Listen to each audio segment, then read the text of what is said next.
in this teaching learning program, as well as there may be a example of classification, and always I used to give you the example of the same.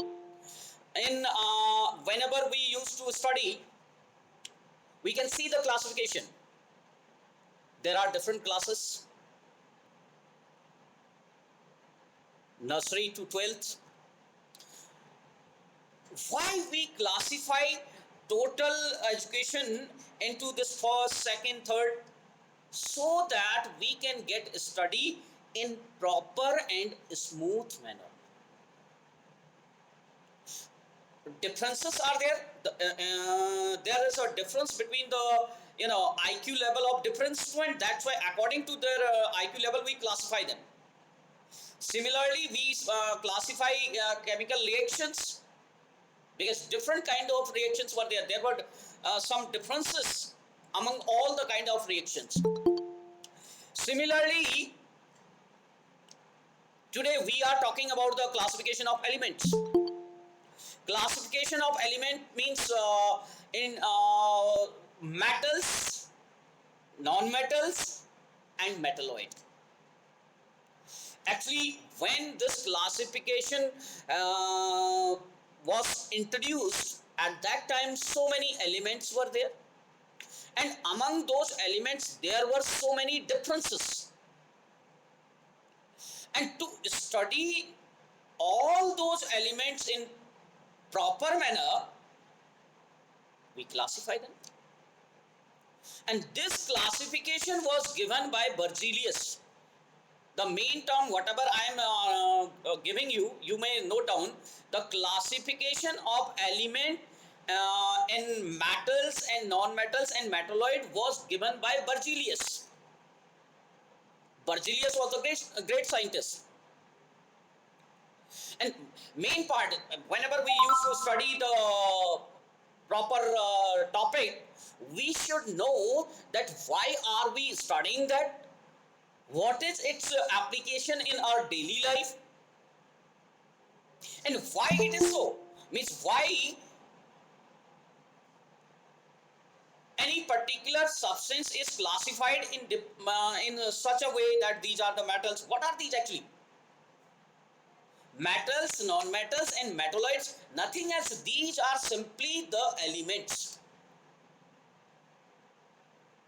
And the elements were classified into this metal, non-metal and metalloid by Berzelius, number one part.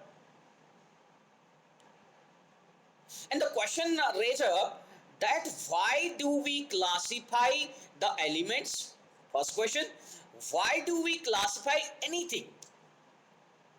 So my dear student, the answer is very simple. Just like I will give you another example. Right now we are taking the class of chemistry. Before it you have taken the class of mathematics. After it you will take the class of any other subject. This is a kind of classification. Why this is why we are doing so? Because we cannot study all the subject at a time. That's why we classify the substance. By this way, just like in first hour you study mathematics, and in this hour you are studying mathematics, another hour you will study anything else. Only for proper you can say management and the process go smoothly, and we can get sufficient knowledge, we can get proper knowledge of all these subjects.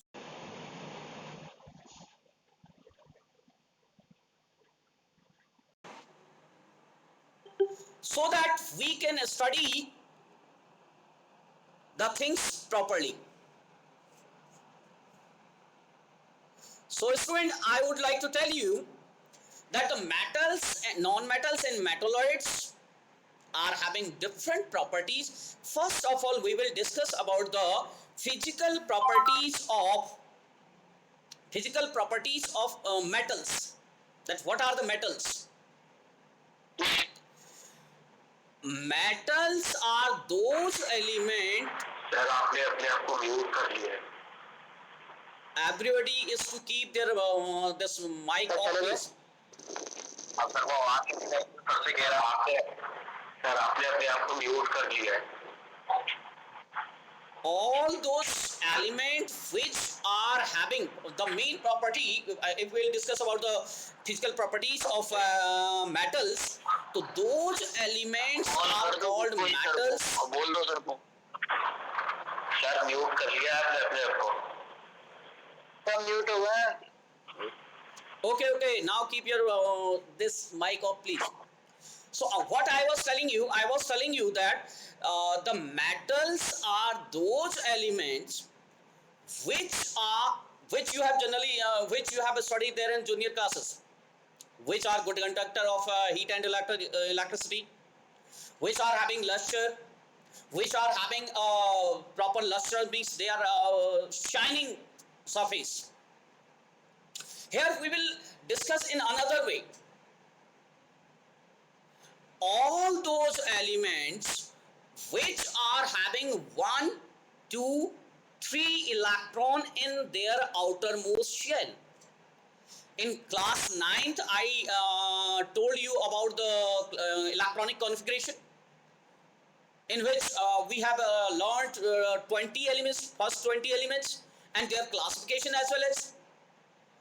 Except hydrogen and helium, all those elements which are having 1, 2 and 3 electron in their outermost shell. Just like I am taking an example of sodium. We all know the electronic configuration of sodium is 281. Why it is 281? Because its atomic number is 11, and we all know in first shell maximum 2 electron can be filled. In second shell maximum 8 electron can be filled, and then after in outermost shell only 1 electron is left. Another example, I am having magnesium having atomic number 12.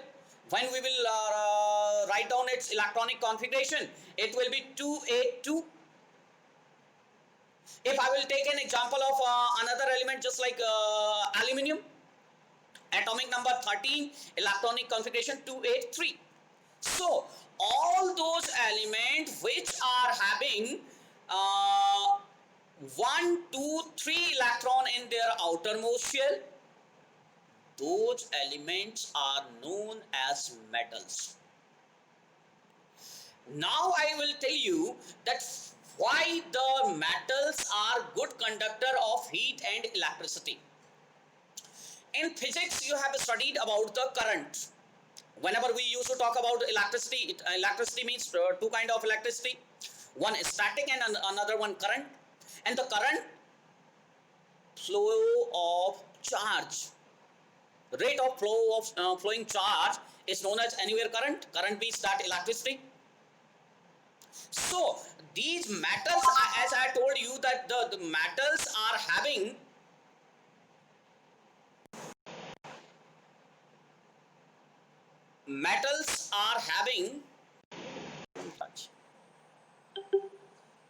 मेरी screen कहाँ है?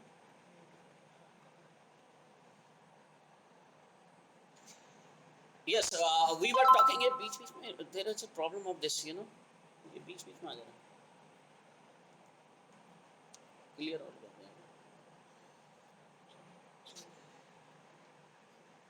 Metals are good conductor of heat and electricity. The question is raised, why?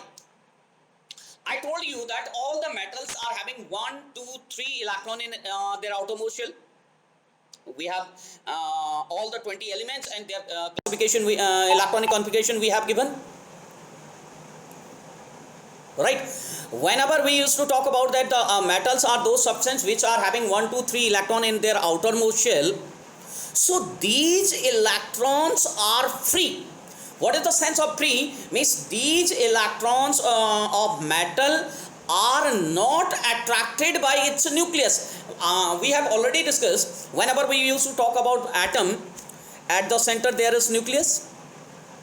In nucleus there are neutrons and protons, and around it there are some circular path in which electron revolve. Now these 1, 2, 3 electron of these particular elements are there in outermost shell, and those electrons are not attracted by the nucleus. Means this is, suppose that this is nucleus, right? This is nucleus, and these are this is the outermost shell of that particular atom. Now this nucleus is not attracting these electrons. That's why these electrons are free to move. Right now, whenever electric force is applied there in that metallic wire or any metallic rod, these electrons flow in straight path. And you all know that the electrons are negatively charged. Means in electron there is a charge, and whenever the metallic wire is attached to electric field, what happens? These electrons used to flow from one place to another place. That's why the metals are good conductor of heat and electricity. Second thing, we used to say metals are malleable. Melting, there is a one process of melting, right? In our around us, just like at our home itself, we are having so many metallic containers. Nowadays we are having metallic door, and means so many kind of utensils, so many very large containers are made up of metals. Now the question is raised up, how any solid metal can be converted into such a container? The answer is very simple, that the metals are having property of malleability. They can be turned into thin sheet. Whenever we used to go there in market, right, so many such ironman people used to be there. They used to hammer any particular metal and they turn it into a flat sheet. So my dear student, first definition of metal, what I told you, that the metals are those elements which are having 1, 2, 3 electron in their outermost shell. And these electrons which are there in outermost shell, they are free. Free means they are not attracted by the nucleus. That's why these electrons are free to move, due to which metals are good conductor of heat and electricity. Second thing I told you, that the metals can be turned into so many containers, so many utensils. This is the property of metal, is malleability. Another part, ductility. One property of metal. Metals are ductile in nature.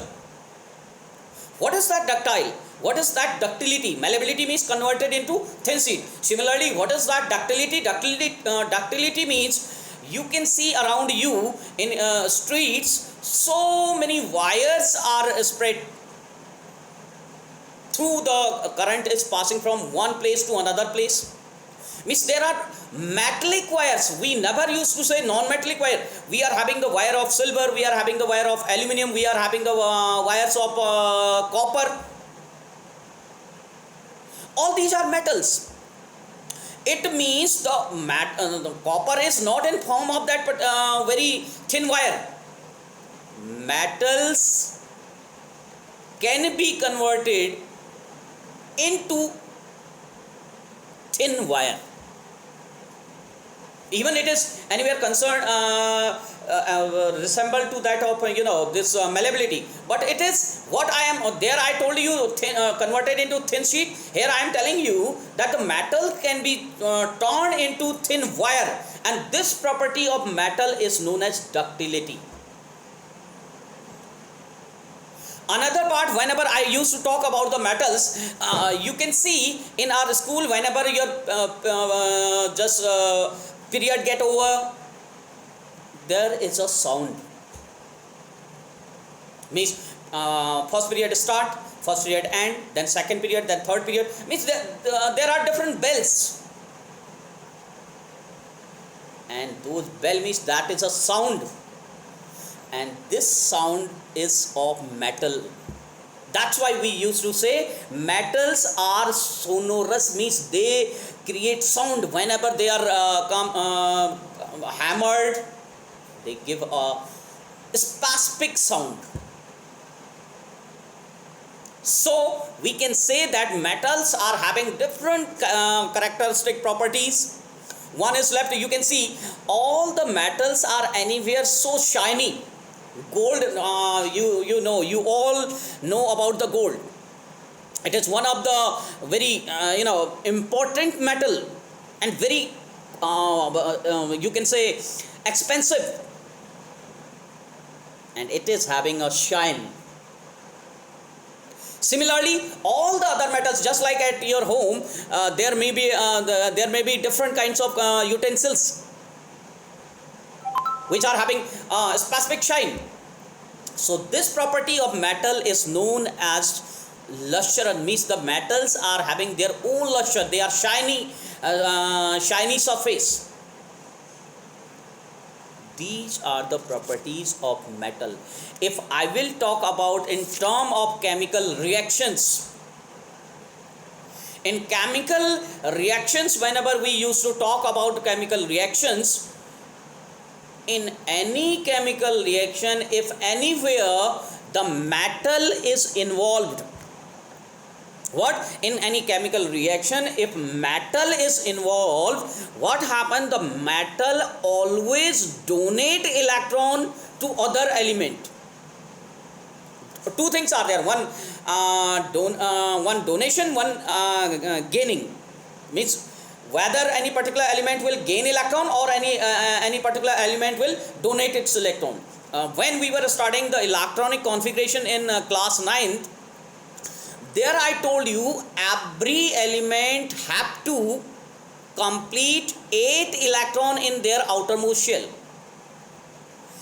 There as well as I told you,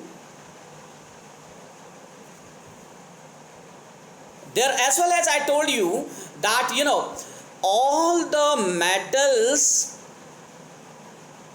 donate electron. Now the question is there, why metals donate their electrons? Because metals are having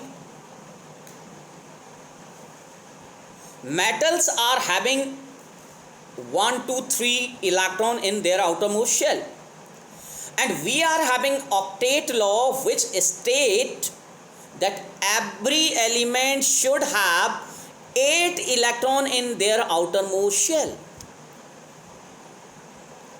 Now how many electrons should be there? 8. And the metals are having 1, 2, 3 electron. If suppose that we are talking about sodium is having 1 electron in its outermost shell. If it want to complete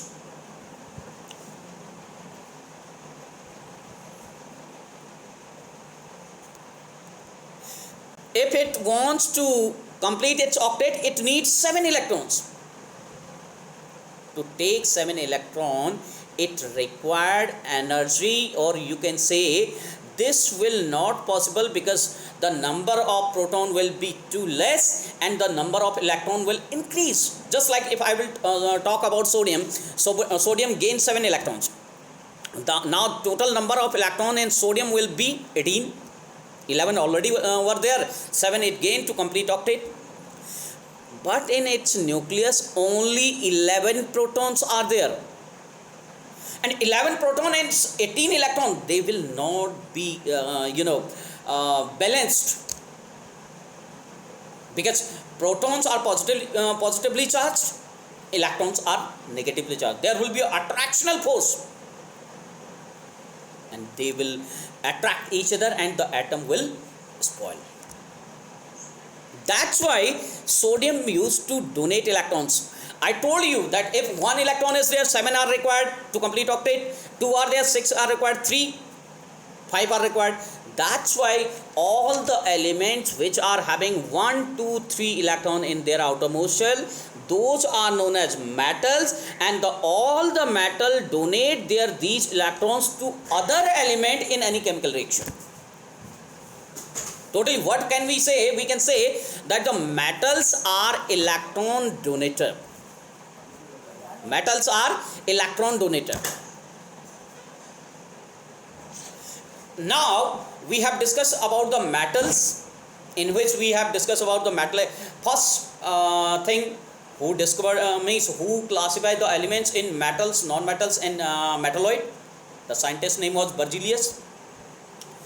Why do we classify the elements? To study all the elements in proper manner, to get all the information about all the element. Now we will discuss about non-metals.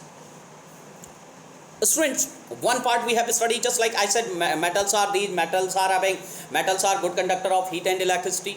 Metals are having property of malleability. Metals are having property of ductility. Metals are sonorous. Metals are lustrous.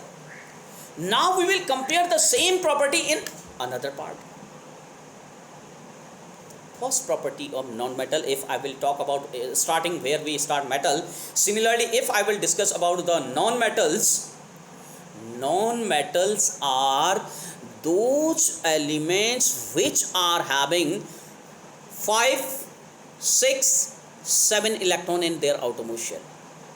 Even later on, when we will be there in higher classes, there little differences will be there, right? But here you are to keep in mind that all those elements which are having 5, 6, 7 electron in their outermost shell, those elements are known as non-metals.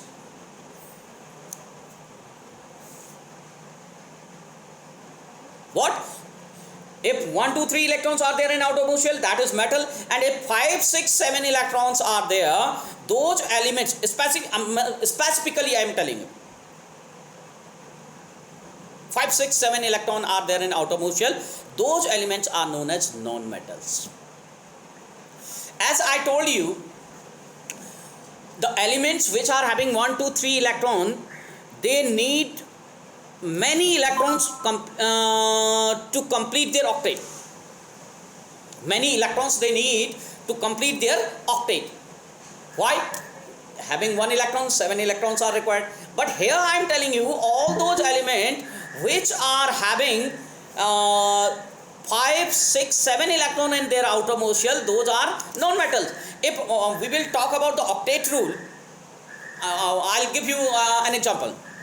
I am having oxygen. We all know that the atomic number of oxygen is 8. And if I will write its electronic configuration, it will simple 2, 6. It means in outermost shell it is having 6 electrons. Similarly, if I will talk about chlorine, atomic number of chlorine is 17. You all knows. And the electronic configuration will 2, 8, 7. In outermost shell 7 electrons are there. And if I will talk about phosphorus, atomic number 15, and if electronic configuration 285, it means all those elements which are having 5, 6, 7 electron in their outermost shell, those are non-metals, and these non-metals are electron gainer. Just like metals were electron donator, the non-metals are electron gainer. Why they are gainer? Because they need only 1 electron to complete its octet, 2 electron to complete its octet, and 3 electron to complete its octet. How? Nitrogen is having number 7, electronic configuration is 2, 5. Octet law states that every element should have 8 electron in their outermost shell, and it is having 5. How many more are required? Only 3 electrons. Now it is having 2 options, whether it donate 5 electrons or it gain 3 electrons. You yourself can understand, obviously it will gain electron.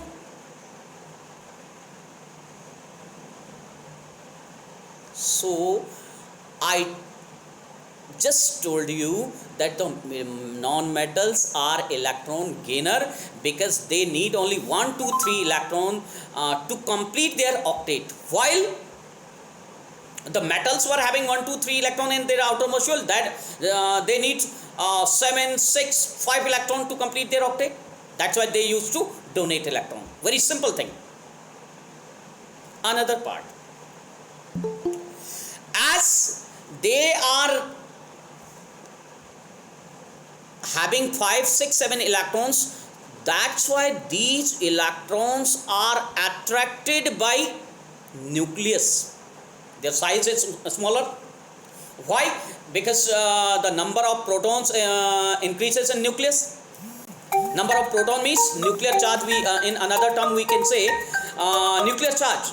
Nuclear charge means number of protons. These protons attract the electrons. Suppose that these are the electrons of outermost shell, right? This nucleus attract these outermost shell electron due to the strong attractional force. That's why these electrons are not free to move. I told you two things. When I was explaining you metals, I said in outermost shell 1, 2, 3 electrons are there, right? And those electrons were free. Why they were free? They were not attracted by the nucleus. But in case of non-metals, what I am asking you, I am just telling you, you know what? I am telling you that the electrons of non-metals are attracted by nucleus. When it is attracted means these are not free to move. If the electrons are not free to move, it means these elements will not be good conductor of heat and electricity. Getting my point? I told you metals are good conductor. At the same time, I just explain you why the metals are good conductor. Now here I am telling you that the non-metals are bad conductor. Question is there why? I explained. Because all the conductivity of metal is anywhere due to the electrons.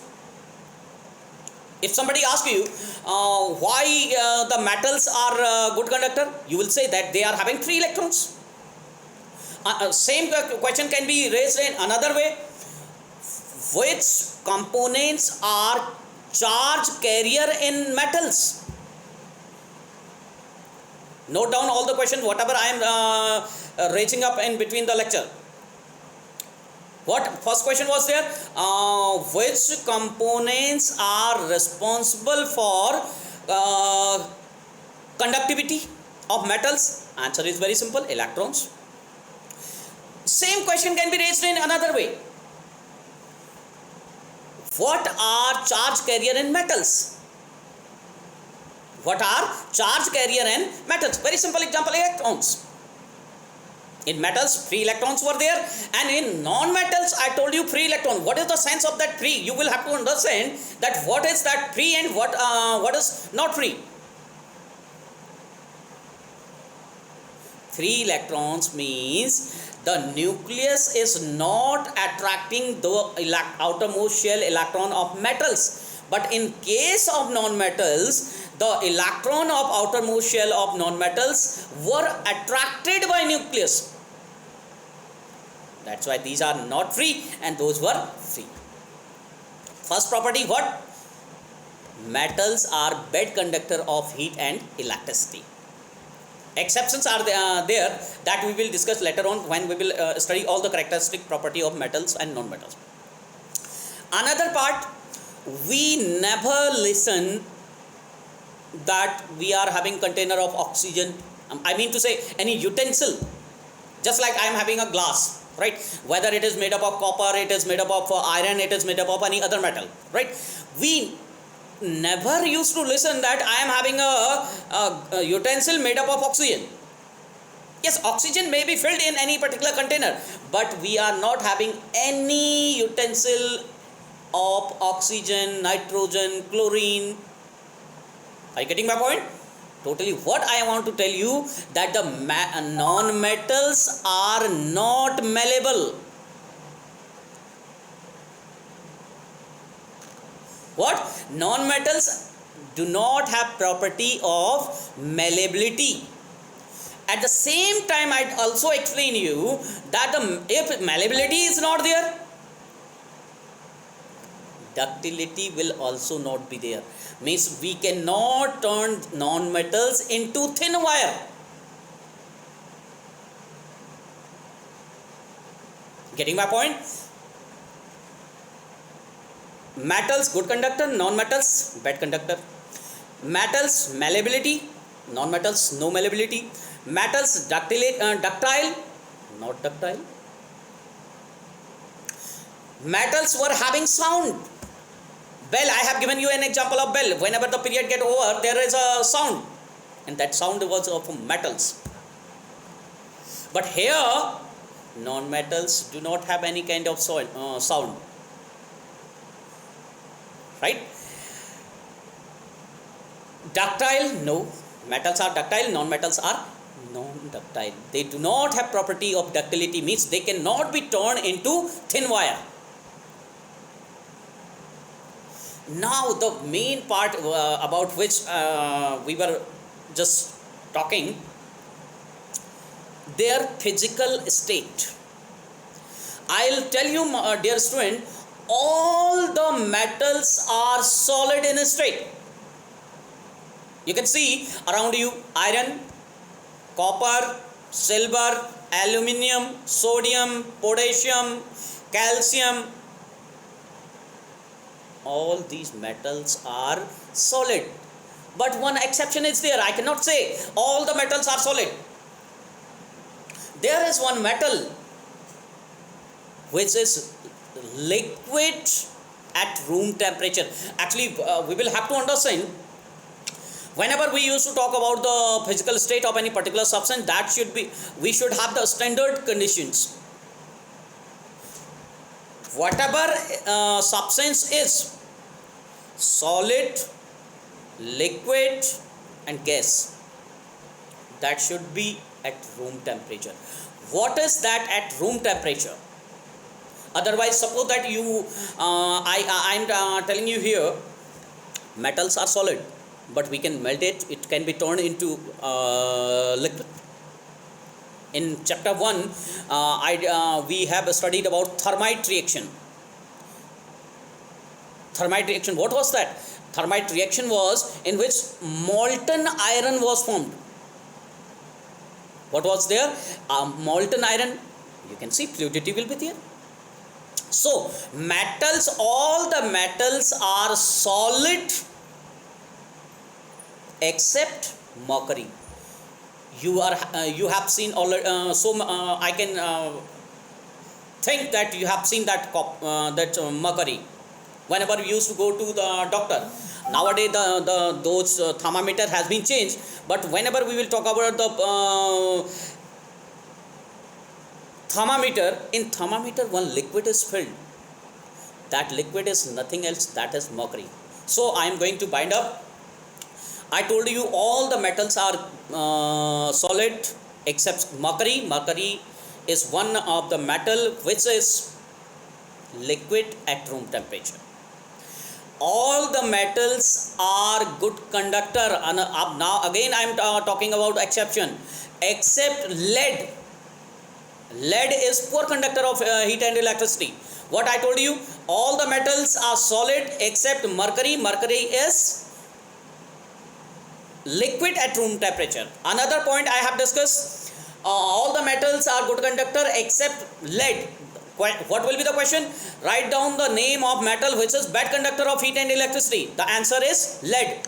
Kindly note down all the question whatever are raised here in between the lecture. Similarly, when I will talk about the physical state of non-metal, I'll say means non-metals are solid, liquid and gas. All non-metals are in all three physical states. Some are solids, just like I am having an example of iodine. Iodine is a solid non-metal. If I will talk about the liquid non-metal, bromine one we are having bromine water.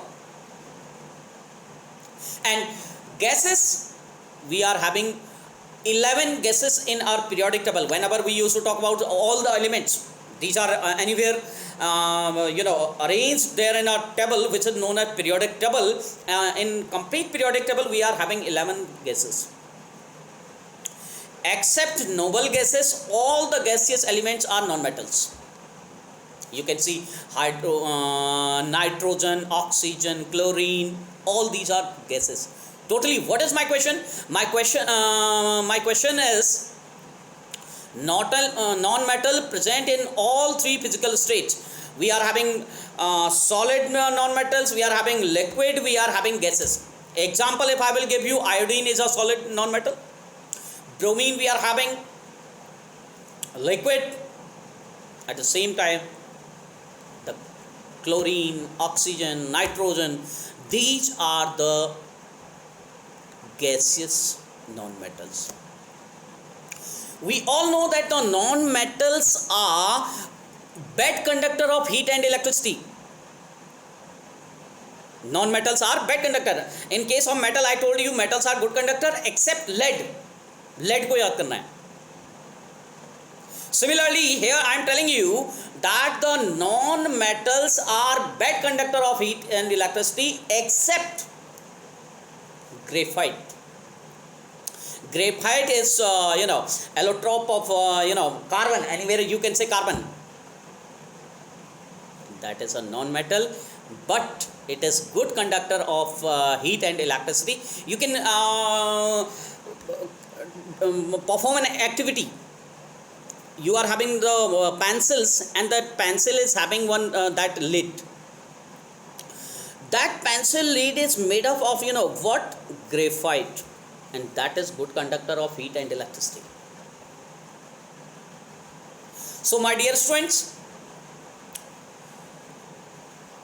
today whatever we have studied, you will have to prepare a summary of it, as well as whatever the question I raised, as well as I answered the questions.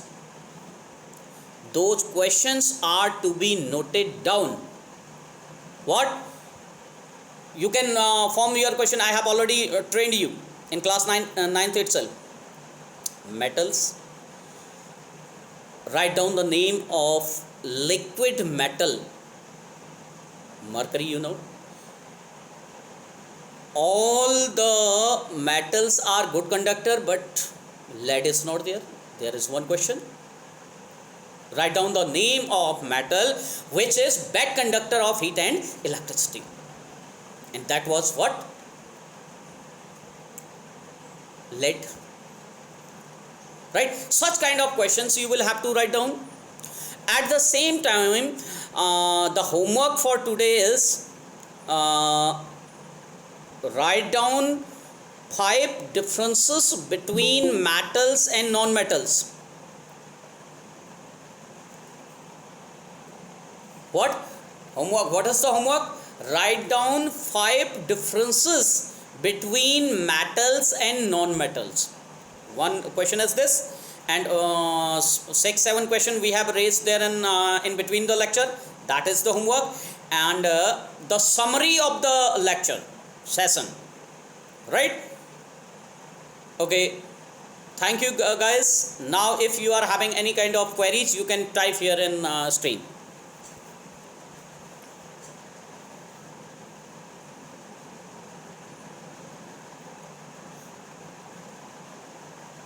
And still, if there are queries in your minds, doubts are there in your mind, means anything, whatever is not, you can say that what is that malleability, what is ductility, you can send me message through WhatsApp or any other ways. Right? I'll answer your queries. As well as you are the 10th class students, so please study well and work hard so that you can score good marks there in board exams. Thank you very much.